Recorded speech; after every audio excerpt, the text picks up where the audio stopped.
एक पिता जिन्होंने अपनी बच्ची को लारो प्यार से, दुलार से, पुचकार के पूरा जीवन इतने प्यार से पाला हो, और उस पिता को जब पता चले कि मेरी बेटी के साथ लगातार पिछले 6 वर्षों से अन्याय हुआ था और वो इस उत्पीड़न से गुजरी, उस मनोस्थिति से गुजरी जो वो अपना जीवन साधारणतः व्यतीत नहीं कर पा रही।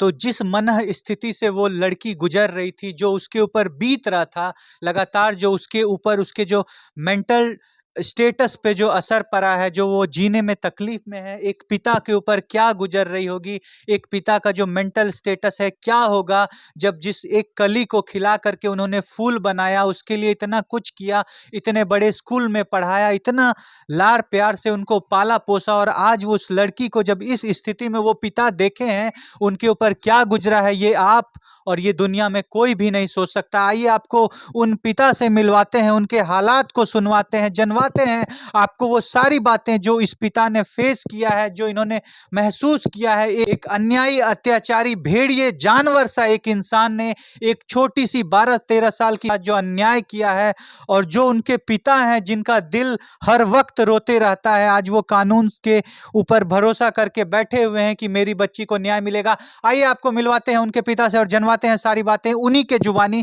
कि आखिर क्या हुआ था, कैसे हुआ था। आप उनके पिता हैं जिस अत्याचारी ने ये काम किया है, और ये जो हुआ है सर, आप उसके बारे में क्या बोलना चाहेंगे? हम लोगों को तो ये बहुत देर में इस बारे में जानकारी हुई, जब ये पटना में पढ़ रही थी, नीट की तैयारी कर रही थी आकाश के कंकड़बाग ब्रांच में। तो वहाँ ये पढ़ रही थी, अच्छे से पढ़ रही थी। तबीयत तो ख़राब रहती थी, लगभग इसका 5-6 साल से तबीयत ख़राब रहती थी। हम बहुत से हॉस्पिटल, बहुत से डॉक्टर से दिखलाए, जैसे पारस में दिखलाए, मेदांता में दिखलाए, सूर्या हॉस्पिटल में दिखा, और भी कई डॉक्टर से दिखलाए, लेकिन जांच में कहीं कुछ नहीं आता था। तो इत्तफ़ाक़न ये पटना में जो पार्वती गर्ल्स हॉस्टल में रह कर के पढ़ रही थी, नीट की तैयारी कर रही थी, अचानक हमको 23/8/2023 के रात में लगभग 1:45 बजे हॉस्टल के डायरेक्टर मनोरंजन बाबू हमको फ़ोन किए कि आपकी बच्ची की तबीयत बहुत ख़राब हो गई है। हम आपसे ये जानना चाहते हैं, ये घटना हम समझ गए जब आपको कैसे इसकी जानकारी प्राप्त हुई, क्या-क्या हुआ।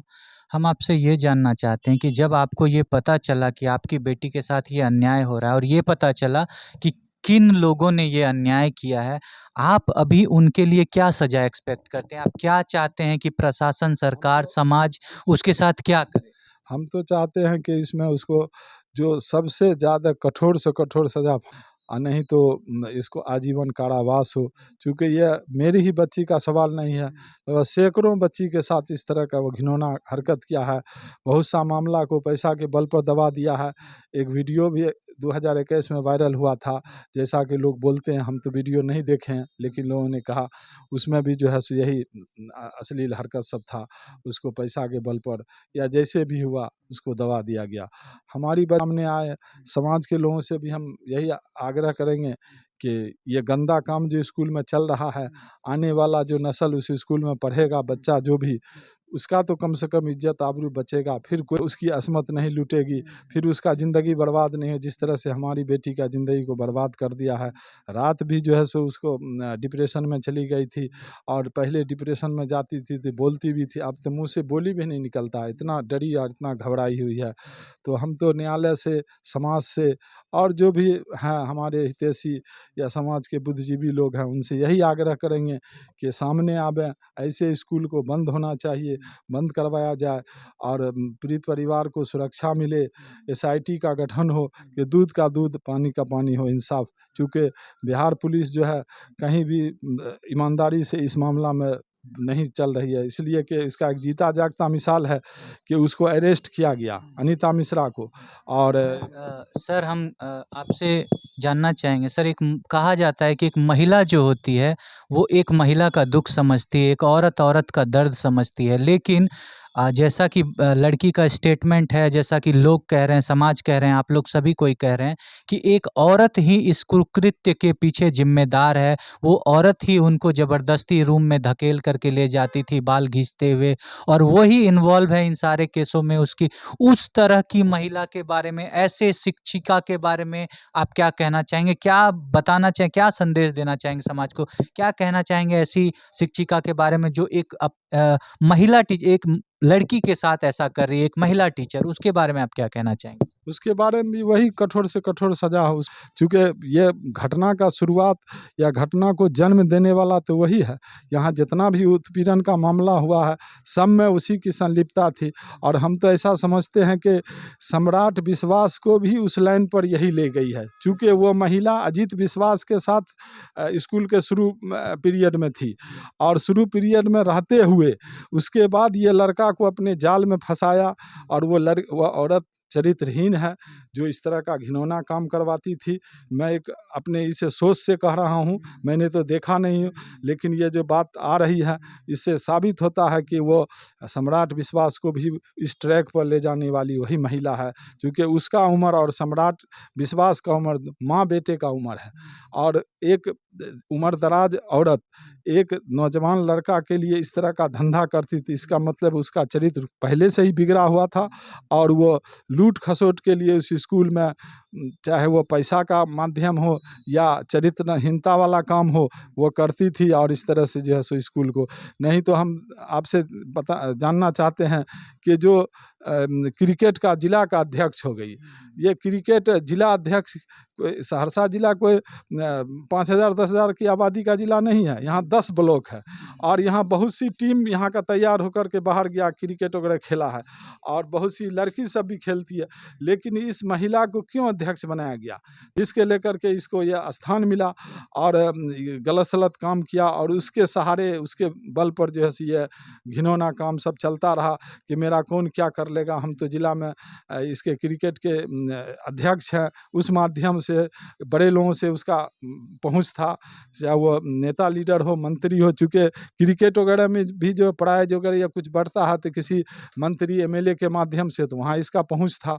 सर, बच्ची ने बताया है कि जब वो कभी रेसिस्ट करती थी, इन कामों को मना करती थी, तो जो अनीता विश्वास थे, सर इस तरह के कुकृत्य के बारे में आप क्या कहना चाहेंगे? जो आपकी बच्ची के साथ टॉर्चर होता था स्कूल में, जो वो महिला, वो दोनों लोग ऐसा करते थे, उसके बारे में आप क्या कहना चाहेंगे? हम तो दोनों के बारे में कह रहे हैं, दोनों को एक ही सज़ा हो, दोनों मुजरिम हैं। और उसका जीता जागता मिसाल, जब बच्ची डिप्रेशन में जाती है तो सारी हरकत बताती है, उसमें तो कोई नहीं उसको सिखाया। इस केस में तो कोई साक्ष्य सबूत का ज़रूरत ही नहीं। ये तो एकदम जग जाहिर बात है कि आप अगर डिप्रेशन में जाते हैं और आप बोल रहे हैं कि हमको मत मैडम ले जाइए कमरा में, मत मतलब कि सम्राट जी हमारे साथ गलत काम कीजिए, ये सारा चीज़ जो है वो उसके साथ बीता है। तो वो तो दोनों दोषी हैं, और दोनों को कड़ी से कड़ी सज़ा मिले कि फिर इसका किसी प्राइवेट स्कूल या ऐसा संस्था में ये सब ना हो। स्कूल के बारे में आप क्या चाहेंगे सर, कि क्या ऐसे स्कूल को, या ऐसे स्कूल को बंद होना चाहिए। ऐसा स्कूल चलने के लायक नहीं है जहाँ मतलब लोगों के बच्चे की इज्जत का। हमने तो एक ऐसे लड़का का ट्वीट देखा जिसमें लड़कों के साथ भी ये इसका बेटा सब बदमाशी करता था। वो ट्वीट जो आया, बहुत से लोग देखे हैं, पढ़े हैं। हम लोग तो नहीं किसी को सिखाएं कि आप ट्वीट कीजिए इस तरह का, लेकिन उस लड़का ने देखा, वहाँ 5 लड़का का नाम भी दिया है, और नाम दे करके उसमें सारा चीज़ का जो है सो डिटेल दिया है। फिर उस लड़का को धमकी दिया तो वो मोबाइल वगैरह ऑफ कर लिया। लेकिन दिल से तो निकला ये घटना हुआ। और उसको जब हुआ, हमको तो बाज़ार का 1-2 लड़का बतलाया भी कि हम उसको कोशिश कर रहे हैं गवाह में लाने का, कि सर उसका इतना अन्याय था कि किसी क्लास में एनी टाइम घुस जाता था। टीचर पढ़ा रहे हैं, घुस जाता था, और टेबल पर जाके किसी लड़की के बगल में बैठ जाता था। इस तरह से वो करता था स्कूल में। तो हम उस पर बोले कि तो टीचर उस पर कोई तो टीचर अपोज क्या करेंगे, सब डरे और सहमे रहते थे कि डायरेक्टर साहब का लड़का है, हम लोग इसमें मतलब क्या बोलेंगे, हम लोग बोलेंगे तो हम लोग को स्कूल से हटा दिया जाएगा। क्योंकि इतनी ज़्यादा बेरोज़गारी है, लोग अपनी रोजी-रोटी बाल बच्चा के खर्च के लिए, घर के पालन पोषण के लिए मजबूरी में लोग वहाँ नौकरी करता था। और जो भी इस तरह का बोला उसको उसने हटा दिया। उसके यहाँ तो अभी आपने देखा कि कैसे एक स्कूल के आड़ में एक उत्पीड़न का छोटी-छोटी लड़कियाँ जो महज़ 12 से लेकर के 15 वर्ष की उम्र के बीच की होती थी, उनके साथ कैसे उत्पीड़न किया जाता था। एक पिता का दर्द आपने सुना, उन्होंने अपना सारा दर्द अपने ज़ुबान से आपको बताया है। आप क्या सोचते हैं ऐसे मामले में जो इंसान इसका अपराधी है, जिन्होंने ये कुकृत्य किया है, जिन्होंने पूरा जीवन खराब करके रख दिया है, जो कैसे वो अपना पूरा जीवन जिएगी, कैसे काटेगी अपने पूरे उम्र को, जो बचपन में एक अच्छी छवि के साथ एक माइंड ब्रॉड होता है, उनका माइंड में इतना गंदा घिनौना सारी बातें भर गई है, जो वो रात को उनको सपना आता है, ट्रॉमा से गुजर रही हैं, लगातार परेशान हैं। आप क्या कहना चाहेंगे इसके विषय में? आप अपनी राय को ज़रूर रखिए, आप सारी बातों को बताइए और इस वीडियो को जितना अधिक से अधिक हो सके उतना अधिक फैलाइए, ताकि कभी भी और भी किसी किसी भी लड़की के साथ इस तरह का अन्याय ना हो और फिर से किसी पिता को इतने दुख से ना गुजरना पड़े, जिस दुख से ये पिता गुजर रहे हैं, काफ़ी तकलीफ में हैं। आपने इनकी सारी बातों को सुना, आप क्या कहना चाहते हैं, क्या राय देना चाहते हैं इसके बारे में? आप अपनी सारी राय को कमेंट में रखिए, बताइए। मिलते हैं आपसे नेक्स्ट वीडियो में, तब तक के लिए धन्यवाद।